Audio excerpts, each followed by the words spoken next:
అబ్బాయి నచ్చాడా? ఆగండి, చెప్తుంది. ప్రభా, అబ్బాయి నచ్చాడా? తెలీదు. ప్రాబ్లం ఏంటి? ప్రాబ్లం ఏం లేదు. ప్రాబ్లం ఏం లేదంటే నచ్చినట్టేగా.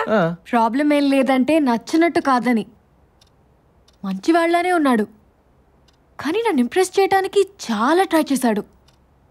ప్రయత్నాలు స్పాట్లో కొంచెం ముచ్చటేసినా తర్వాత ఆలోచిస్తే చాలా భయం వేసింది. ప్రయత్నాలా? అవును, నా ఇష్టాలనే తనిష్టాలుగా నమ్మించాలని చూడటం. జిఆర్ఈ కోచింగ్ తీసుకునే ఇంజనీరింగ్ స్టూడెంట్ లాగా పెద్ద పెద్ద పదాలు వాడాలని ట్రై చేయటం. అదేంటది?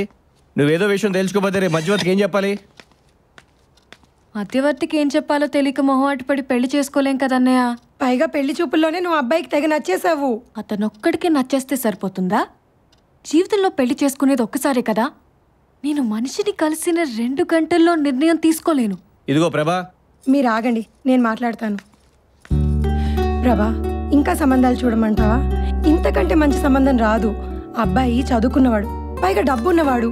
ఇంకొక సంబంధం చూస్తాను. వచ్చేవాడు ఇంతకన్నా వెంగళప్ప అయితే ఇతన్నే చేసుకుంటాను.